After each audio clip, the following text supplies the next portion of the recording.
into sort of into a different subject, I think what we need to do, and this is probably building on what the gentleman in the back was saying, what we need to be focused on is, as you put the slide previously, driving down the soft costs now. The tax equity financing is what's there today, and undoubtedly the industry will have to evolve from that. But what we need to do in the meantime, and what we need the accompanying incentives from state and local governments to do, is to help us drive down those soft costs, get at things like permitting, provide efficient incentives.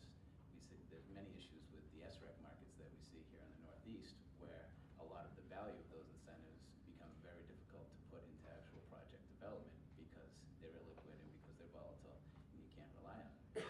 As opposed to something where that is a known incentive, it can be far less in terms of dollar value, but it's much more efficient and a much better form of incentive for developing the industry further. From our perspective, it's not necessarily, our objective isn't to get a simple PPA. It's not to get a 4-page PPA. It's to get a standard PPA.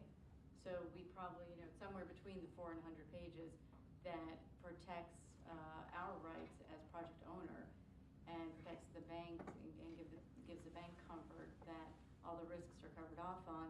So it's not a simple document that we need. It's a standard one. It has to be the same PPA every single time you sign. It has to be the same site lease agreement. It has to be the same EPC contract and the same O&M agreement. And that's from our perspective, the fastest way to reduce the cost, because once a lawyer sees a PPA that has a red line against the last one they saw, that's gonna take at least $1,000 just to read the difference. So from our perspective, it's not simple. It's just standard. I'm sitting here listening to needing some sort of campaign to educate the banks and a campaign to educate the consumers. Make it simple for them. And I started thinking, and I know there's people that are doing this, but one thing that the consumers, the taxpayers understand is what's going on with their local schools. And every year the school comes back that we need more money for our budget, and often it's because the utilities went up. So it is something that the consumers that flood into the school board meeting once a year to look at that budget understand that every school board's putting up that line item graph. But if there's a way to tie in all of this, where you see, okay, when you do solar, you've got a guaranteed price. I'm just thinking about wrapping that all in together, and then of schools being in their natural place to educate. You see a lot of people about it, educating the consumers. It just seems like that might be one scenario worth looking at. And most, I don't know, probably half of our customers, host customers, are school boards. We have a huge number of schools and universities among our customer base, and our roadblock is never in selling a PPA agreement to them. We have no shortage of customers who want to sign power purchase agreements.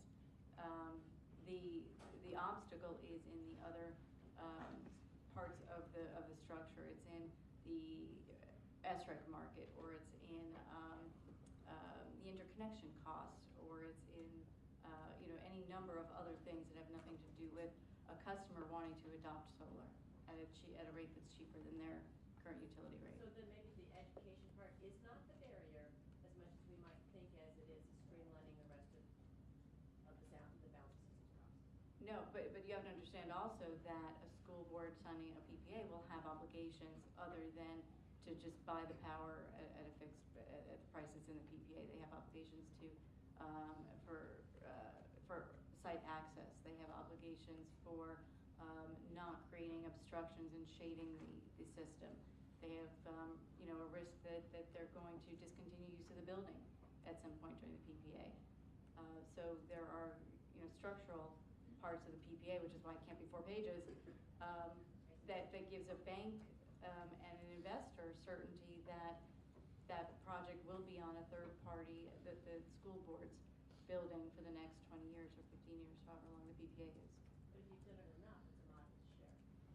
Well, if you've done it enough, then hopefully school boards will be comfortable that they don't have to go back and negotiate for 3 months, the power purchase agreement and the terms of that. I think there was a question like that. Thank you. As we, as an industry, look at driving our costs down, I'm curious to especially hear from Evan, the perspective that you might have relative to integration of photovoltaics and other building components and what role that might have. First of all, from a vision standpoint. The second thing is whether or not there are any roadblocks or limiting factors to financing an integrated solution. Perhaps driving down transactional costs through not just financing PV, but other aspects of the overall system. Sure. Well, I think the point's well taken.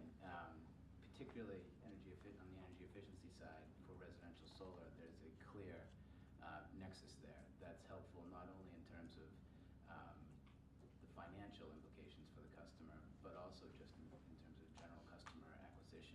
I think folks who are interested in solar are often then turned on to the low-hanging fruit in many cases of energy efficiency, and the reverse can also be true. So I absolutely think that as we go forward, there are opportunities to marry the two. Let me just follow up on that. I was thinking not just from an energy efficiency standpoint, but when you look at somebody like Dow, who has entered the market with integrated solar shingle, and there are other examples elsewhere in the world as well.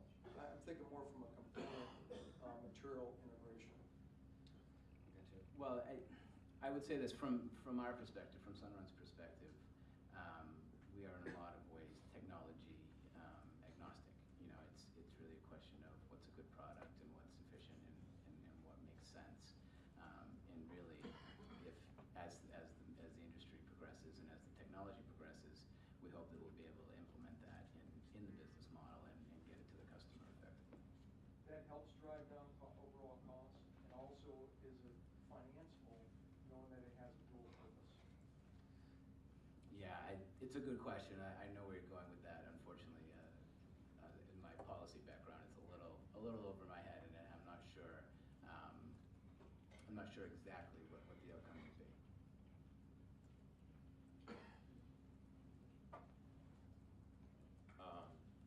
This has been alluded to a couple of times, but there's a third dimension to the overall equation, which involves merit order. The Germans have found that large amounts of solar are reducing peak power pricing, which is very important, which goes over into smart grid, which goes over into time of day metering. So that whole dimension could become a factor in the price structure along with the other. Could you explain merit order? Day-ahead pricing is the standard pricing structure, and it exists here in the States. The Germans have found that tomorrow's pricing for solar is near zero, so it's number one in the pricing of tomorrow's peak power demand, particularly summer, high demand, air conditioning, and so on.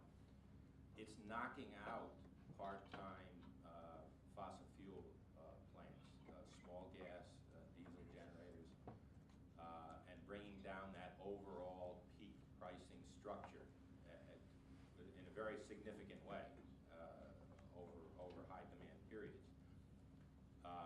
That system exists also in the United States, so it's very doable here. It is not currently recognized, as far as I can tell, by American power producers or the public in general, or our legislators.